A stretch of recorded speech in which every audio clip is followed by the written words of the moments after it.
What's going on YouTube? This is Rybo back at the bench, and today I've got another cut or carry knife review. This time looking at the Tops Mini Scandi 4.0 folder. Long name there, but I think they make this knife in a fixed blade version as well, and there have been different versions, I believe, or maybe that denotes the style. Not sure. Either way, this is the Mini Scandi 4.0.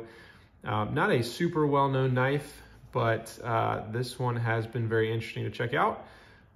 So let me do a quick overview of the knife in general, and then I'll do size comparison and get into my review. So first up, this is called the Mini Scandi for this reason. You have this Scandi grind on the blade, which was really the big draw to me. And I'll talk about this in a minute, but I just really love Scandinavian blade grinds and find myself, so visually not my favorite thing in the world, but have really found myself drawn to Scandi grinds over the years. So that was kind of the attraction. You don't see a ton of them on folders, and so I thought that was really, really sweet. This is a liner lock, as you can see right there. You have these canvas micarta scales right here. As you can see, I think that this is the only color and style that it comes in, but I could be wrong about that. To my knowledge, this is not a knife that has lots of different options and different colors and that kind of thing. What else? Flipper. So this is a flipper knife, as you can see right there. So that's how you deploy it. It is on bearings, so it is a very smooth action. And I believe this is I think it's Italian steel, right? The N690 CO steel, which I don't believe is printed anywhere on the blade, but I believe that is the steel for it. Okay, so that is kind of a quick overview. Now let me do a size comparison just so you can see kind of where this falls in the pocket. This is a knife that has been getting more pocket time recently. So next to the Benchmade Bug Out, it is nearly the same exact size. So just to give you an idea. However, you will notice the Mini Scandi here is pretty thick. Obviously the Bug Out is kind of known for its thinness and the lightweight nature. This one is though pretty thick, and hopefully you can see that there.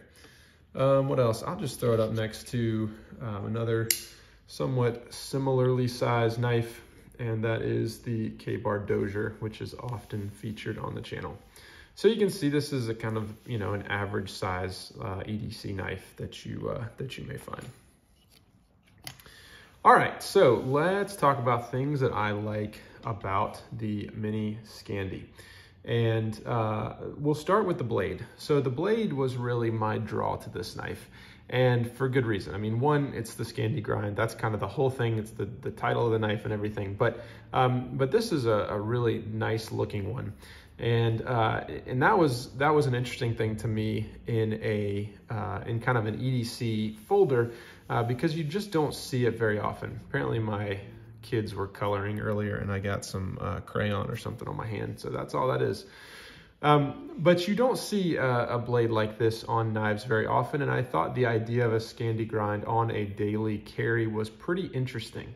So I'm gonna say that as a like in general, because I generally find them very useful. They're not the perfect knife for everything, but I do find them really, really useful. And I would say that the kind of appeal of this knife tends more towards an outdoor knife, as you might expect, than maybe an everyday carry, although I think this would be a fine everyday carry. In fact, I happen to have the Mora knife right here, and you can see side by side both of those Scandi grinds and maybe get a sense for why I consider this to be more of an outdoorsy knife than maybe an everyday carry.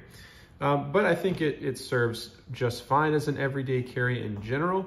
And so I really like the blade grind. I also really like that this is a thicker blade stock. When you compare this, and maybe this is not a fair comparison, but I'll bring back like the Bug Out, for example. I love the Bug Out, thin and slicey, but you can tell this knife is much, much thicker. It is closer to something like the Dozier, but even putting it against the Mora knife here, and I don't have calipers with me, but I would expect that this tops is actually a little bit thicker. To me, at least, it looks a little bit thicker than the fixed blade here. So it is a really pretty stout spine here, and it goes really all the way down here.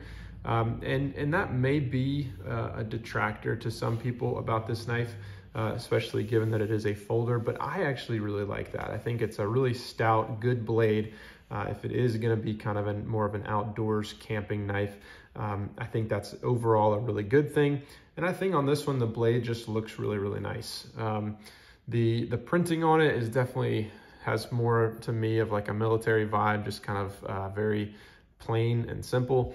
Lots of numbers on there, nothing super exciting or special. But in general, big fan of the blade.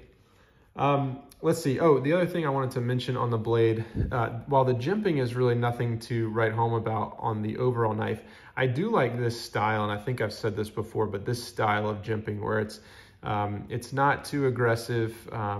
You kind of have those big scallops there. I don't know why, but I actually really like that. The other thing that I like about this knife is that it is on bearings.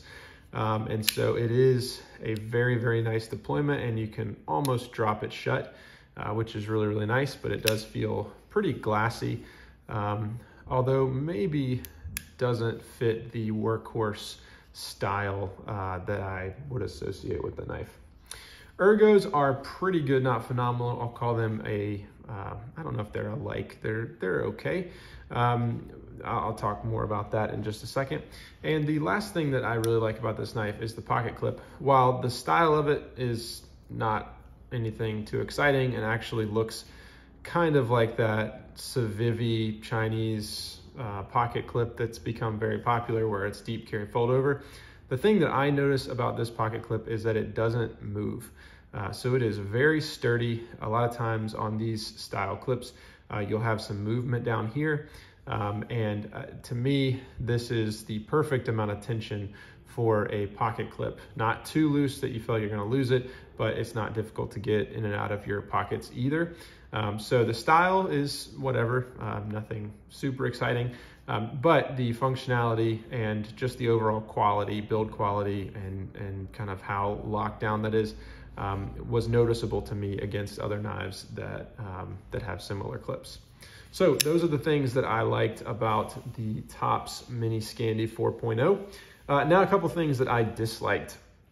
So first of all, the scales. Typically, I'm a huge fan of canvas micarta. It's one of my favorite scale materials. And let me see if I have something. I do not have anything beside me that has canvas micarta. So, but the thing that I typically like about canvas micarta is that you get some nice texture, and it's typically kind of that burlappy feel, that you get some grip, some texture, and there's some variance to the color of it as well. A lot of times I gravitate towards green micarta because you can just see that color variance. And anyway, I just really like it. I think it's functional and it looks really nice. The problem with this is that, one, you have these kind of very, I don't know, what's the word?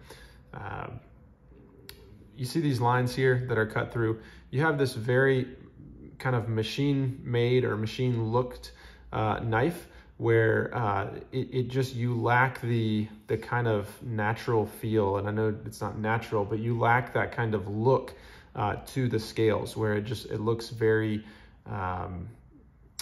there's a word that I am blanking on to describe this, but sterile maybe is the word I'm looking for. That it just looks kind of boring, and it looks maybe very mass produced. And so that's just an aesthetic thing, but from a functional standpoint, this micarta is also very slick. And so while it looks like it has lots of grip to it, it's not very aggressive. And so it is very, very slick. And if you compare that to a lot of what you may be used to with canvas micarta, you're just not gonna have that kind of rough texture. And I think maybe that's why they've added these lines here. And you can kind of feel those, and you can hopefully hear that. but it is just very, very slick. And I don't know how to describe it other than that unless you actually hold the knife. But what I find is that the knife, especially when it's colder outside, just kind of falls around in my hand. And it's a little bit difficult to get a good grip on. And going into the second thing I dislike, you pair that with the fact that this flipper up here has no jimping on it and is really large and rounded. And the knife just doesn't feel super secure in my hands.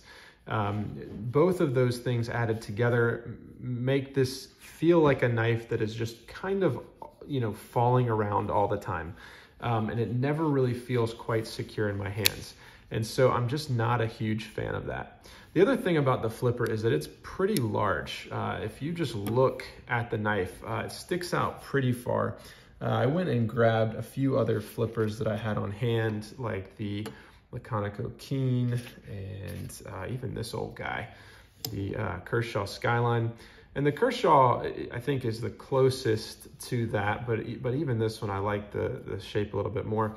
But I think the Keen does it probably the best of those three, where it's pretty small as maybe you could get a little bit smaller.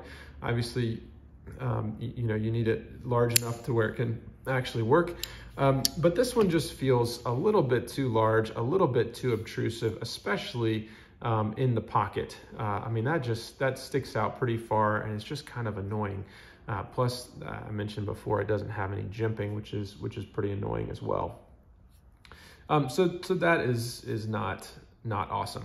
The last thing that I was not a huge fan, I mentioned that the blade itself was pretty thick. The other thing I didn't like all that much was that the knife is pretty thick as well. It being a liner lock and having fairly thick canvas micarta scales just makes for a knife that is almost